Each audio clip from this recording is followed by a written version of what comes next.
video. I've had a long road in my life. I've been through a lot of tough stuff, and it's brought me to a couple of realizations, epiphanies that has changed my perception on everything I've been taught. So I thought maybe I'd share my perception of life is, and my perception of what our purpose on life is, and I hope that maybe something resonates with you, and you find some solace, because if you found this video, then you need healing.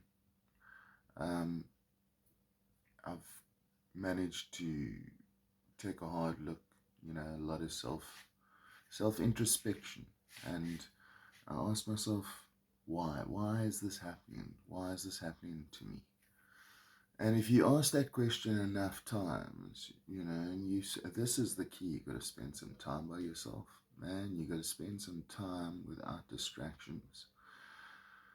That is the key. The no distractions. You need to literally just stop. Just stop.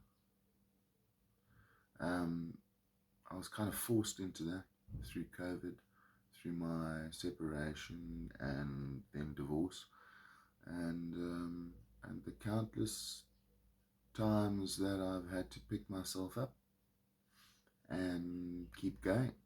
And I'll come to the conclusion that, at 48, I'm 48, yes. At 48, I've overcome so much. If I look back at everything that has happened in my life, and the choices that I've made, and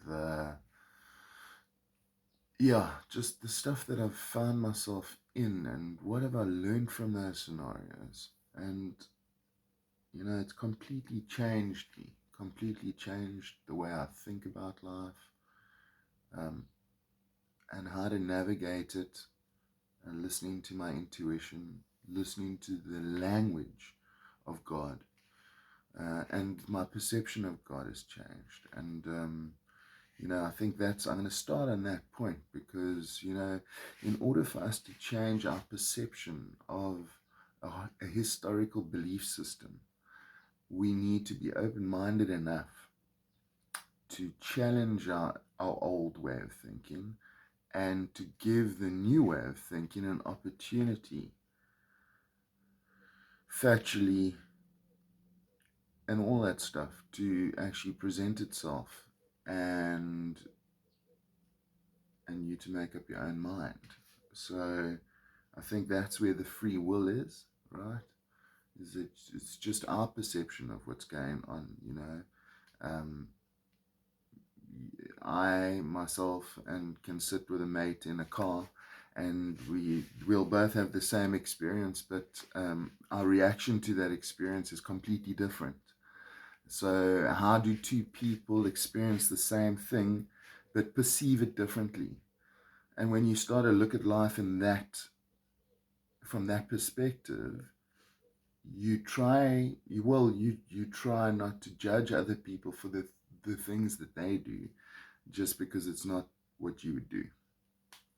So my perception of God, when you grow up in a Christian house, you go to church, you do everything Christian people do. If you grow up in a Muslim household, you go to mosque, you do all the things that Muslim people do.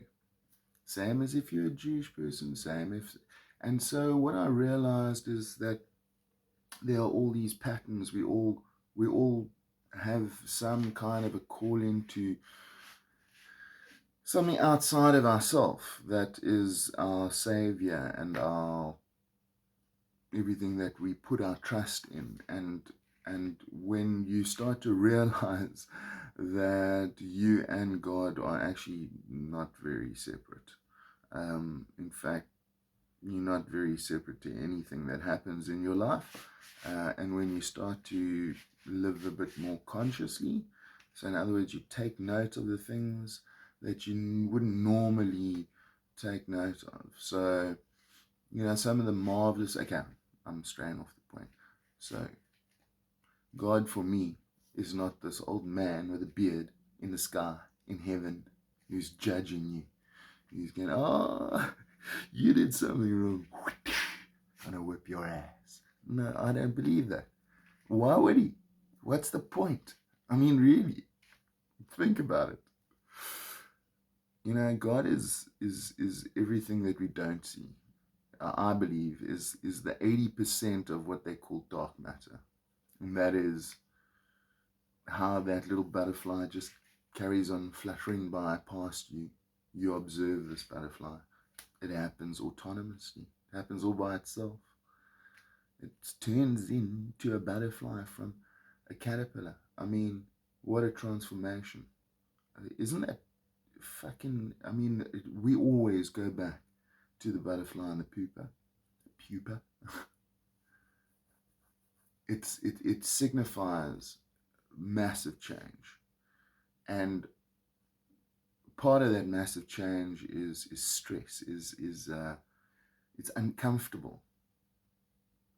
And I've become, at 48, you start to recognize a lot of cycles in your life. So repetitive things that have occurred in your life, when you start to take note of why things are happening constantly to you.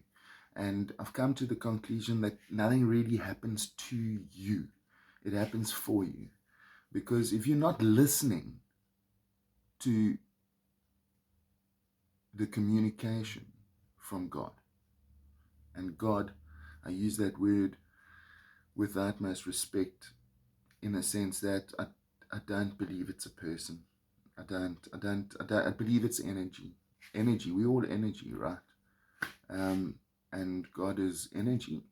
And so, the energy flows where your focus goes. If you're constantly worried about somebody cheating on you, first of all, you've got to decipher what is your intuition and what is your brain.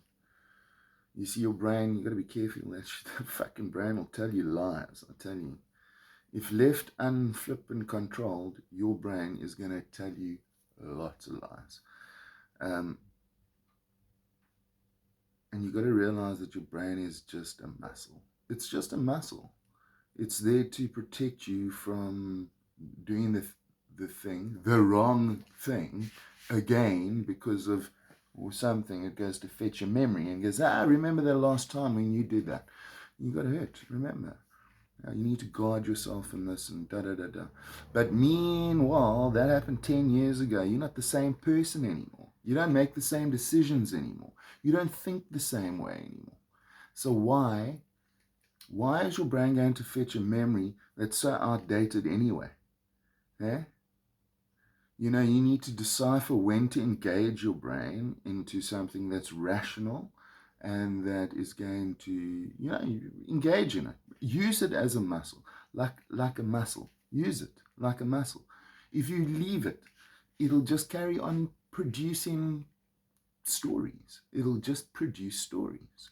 And depending on what energy you're in, what vibe you're in, those stories are going to differ. You either have like a daydream where you are thinking of rainbows and unicorns, or you constantly ruminating on shit that's not happened yet, that you are scared to happen, and you've got to actually learn to stop it, because you fetch in memory that affects your present, okay, your present mood, that eventually affects your future, because you're thinking about things that you don't want to happen.